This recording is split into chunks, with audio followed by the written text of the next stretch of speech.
Aujourd'hui, on est à Voria.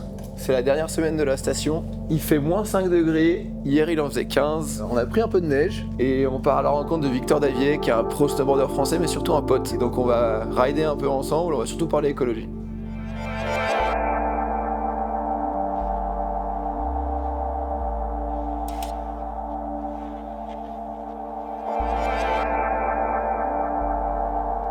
En tant que rider, on n'est pas vraiment des exemples en termes d'impact sur l'environnement. Et c'est pour ça que je vais rejoindre d'autres snowboarders et aborder des sujets qui font vraiment la différence sur notre pratique.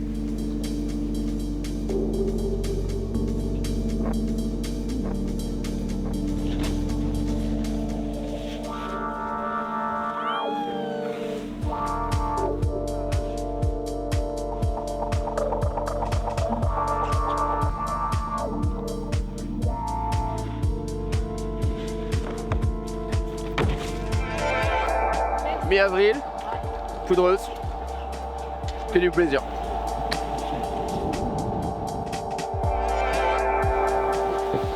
Oh, pardon. Dis-moi alors Victor, comment t'as commencé le snowboard? Alors moi, j'ai commencé dans les Alpes du Sud. Donc moi, j'habitais à Tallard, à côté de Gap. Et il y a une petite station pas loin, au-dessus du lac de Serponçon, qui s'appelle Réalon. Et j'ai commencé le snowboard là-bas avec mon frère, un pote. Et voilà, on a été influencé par ma mère et ma marraine qui étaient à fond de snowboard. On a pris un snowboard de location hard boot. Et voilà, je suis parti m'amuser avec mes chaussures de ski sur cette petite planche. Est-ce que Laurent du Shop Atmosphère à Gap, il t'aurait pas aidé à te lancer dans le snowboard? Clairement. Alors là, tu parles d'une personne super importante pour toute l'équipe des Alpes du Sud et de Gap. C'était le patron d'un shop et un patron au grand cœur qui a fait beaucoup pour toute la génération de snowboarders. Accroché à ce shop, il y avait un club de snowboard duquel on a tous fait partie. Et c'est tous mes potes actuellement encore. Du coup, donc Victor progresse dans le snowboard, il grandit, il intègre le sport-études.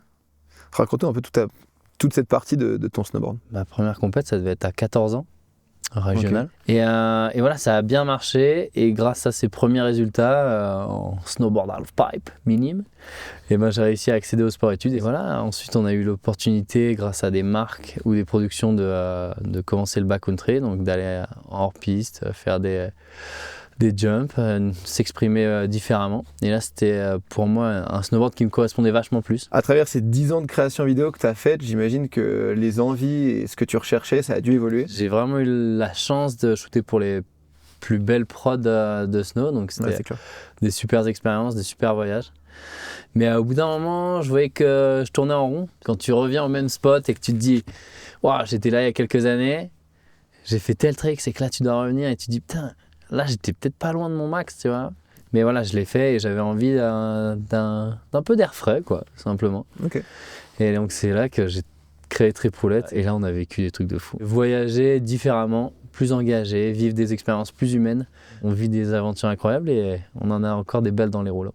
Est-ce que le snowboard, au final, ça peut pas être un support pour ensuite pouvoir aborder d'autres sujets qui, eux, feraient passer des messages? Clairement, on a tous développé...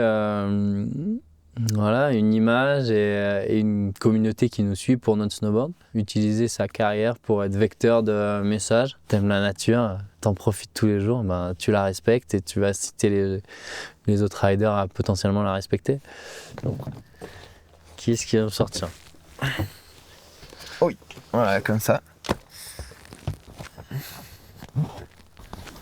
Montre-nous ce que tu sais faire avec ça. Donc ouais, on a une grosse session mini-skate avec mon frère, là, boum, flip first ride. Yes. Et on a eu vraiment une grosse, je pense, crise finger skate, jusqu'à ce que notre mère n'en puisse plus. C'est à chaque fois les bruits là. Je pense vraiment que le snowboard, c'est un moyen de s'exprimer sur des sujets, notamment sur l'écologie. Et du coup, c'est pour ça que là, on va ensemble calculer ton empreinte carbone. Tu vas voir, ça prend 2 secondes. Donc la page, c'est Nogest Climat. Et en gros, ça te permet de calculer ton empreinte carbone tout seul, quoi. Okay. Tu rentres un peu toutes tes infos, donc que ce soit tes transports en avion, en voiture, en vélo, comment tu t'alimentes, si tu as un régime végé, vegan, classique, si tu tries tes déchets, si tu compostes. En gros, toutes ces infos qui te permettent à la fin d'avoir un score et de savoir où te situer par rapport aux autres. Du coup, on rentre les dernières infos. Ça charge, attention, roulement de tambour.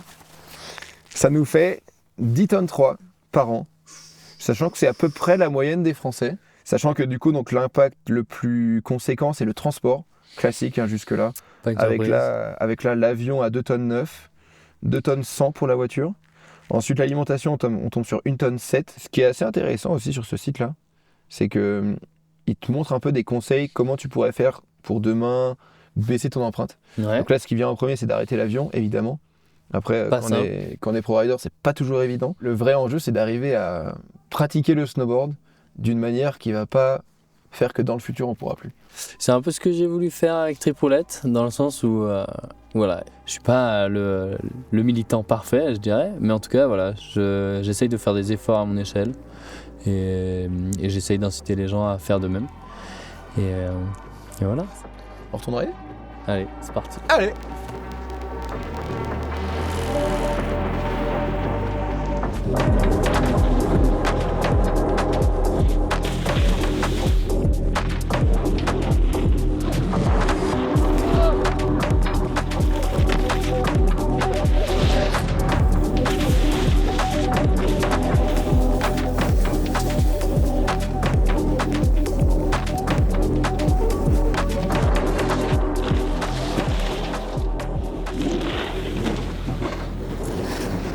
Récap de la journée.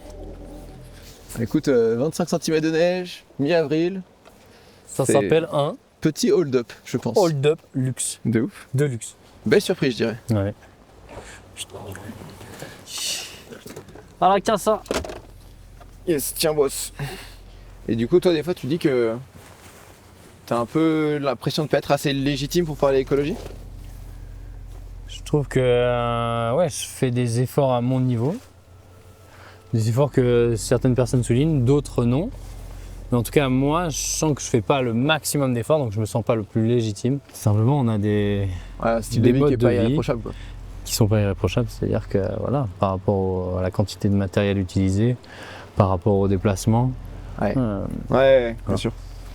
Après, du coup, la question à la suite de ça, c'est est-ce que tu as besoin au final d'être irréprochable pour avoir le droit de parler d'un sujet ? Moi, je pense pas. Je pense que chacun doit faire des efforts à son niveau et que ça a le mérite d'être souligné. S'il faut être irréprochable pour avoir le droit d'aborder un sujet, ben, ça veut dire que personne n'a le droit d'en parler et ça pousse vers l'inaction climatique. Il y a quand même des gens qui sont très stricts sur ça. Dire comment tu peux prendre la parole sur un Tripoulette alors que tu as pris un avion pour aller au Canada 2 mois avant. Ils soulignent l'effort que j'ai fait de faire un projet fun autour de l'écologie, alors que j'aurais pu m'en battre les couilles et aller tout simplement en Alaska cramer du kérosène comme tous les riders de mon niveau et de la planète font actuellement en avril. Bien sûr. Je vis mes actions sans des fois trop les promouvoir, simplement parce que c'est moi, c'est ma personnalité. Des fois, je me sens pas légitime, donc j'en fais pas vraiment la promotion à 300%. Certaines fois, j'estime qu'il y a des actions qui méritent d'être soulignées et qui peuvent inspirer les gens, donc j'en parle. Tu vois, il y a pas mal de monde sur Insta, ils partent en vacances et vont mettre une story du hublot de l'avion. Ah bah moi ça... Bon, c'est un peu extrémiste de dire ça, mais tu devrais presque avoir honte de mettre en avant un système de transport qui est genre pas viable écologiquement. Je trouve ça déplacé. Mais à la fois, c'est hypocrite de ne pas le faire. Si tu dis à quelqu'un « ne fais pas ça », la personne va être frustrée. Bien sûr. Et nous les premiers. Ouais, c'est clair. Au final, ce serait de l'écologie punitive dans le sens ne prends plus l'avion, ne fais plus de vacances cool, parce que c'est ça qu'ils entendent, alors qu'au final, t'as moyen de faire des vacances hyper cool en te déplaçant avec un autre moyen de transport. C'est à souligner, c'est que moi, les aventures Tripoulettes, on s'est mis des missions. Grâce à ce défi écologique, ça a été les meilleures aventures qu'on ait vécues. Ouais. Et si on avait été en avion, par exemple en Norvège l'année dernière, au lieu d'y aller en avion, on a été en BX qui roule à l'huile de frites, ça a rendu chaque moment incroyable. Ouais, vraiment. C'est-à-dire que quand tu as ce coucher de soleil en haut des fjords et que tu es monté pendant 3 jours en BX à l'huile de frites avec des pannes pour y arriver, ce coucher de soleil n'a pas le même goût. Ouais, il y a plus de saveur au final, c'est ça. De frites certes, mais pas que ça. Et moi, revenir aux sources un peu au final. Revenir aux sources et se contenter de ce qu'on a, quoi. C'est des expériences que j'ai eu la chance de vivre. J'en suis très heureux et je suis très chanceux de les avoir vécues. Maintenant, je me dis, voilà, écologiquement, ça n'a plus de sens. Je me tire probablement des balles dans le pied. Au final, peut-être que tu gâches des opportunités, mais après, c'est des opportunités qui vont pas forcément dans ton sens. Si toi, tu es vraiment en lien avec tes valeurs de se contenter de ce qu'on a autour de chez nous, enfin entre guillemets autour de chez nous. Ça, je suis complètement d'accord avec toi, mais si tu penses carrière à l'international, voilà, les Américains ou voilà, ceux qui font l'industrie en Amérique du Nord, ils n'ont peut-être pas cette vision de toi qui ne va pas en Alaska parce que tu as des valeurs éco-responsables. Et c'est nous qui allons driver, qui allons genre créer des changements systémiques au final, parce qu'on va être beaucoup d'individuels qui vont vouloir aller dans une direction. Moi je suis d'accord avec toi, mais comme tu l'as dit, c'est systémique, c'est-à-dire qu'il faut un mouvement de masse en même temps pour pas créer aussi de frustration, c'est-à-dire moi je me prive, lui il le fait pas. Et ça c'est pas simple, hein, tu vois, de bouger toute la société, tout le monde a des personnalités différentes. C'est clair. C'est sûr que voilà, d'évoluer ensemble, je pense que c'est la clé. Écoute le boss, merci pour cette journée, on a bien raidé pour le coup et hyper agréable de parler avec toi. On s'est garé. Ouais. Plaisir. Allez. Victor, il arrive à montrer qu'on peut faire différemment et qu'au final, respecter la nature, c'est pas forcément se restreindre. Mettre en avant des pratiques plus clean et inspirer tout un chacun à faire des efforts, c'est sûrement la meilleure manière qu'on a de faire changer les choses. La chose qui lie ces trois athlètes, malgré le fait qu'ils soient les trois dans des phases de leur carrière totalement différentes, c'est la situation climatique dans laquelle on est tous au final. On n'est pas foutus.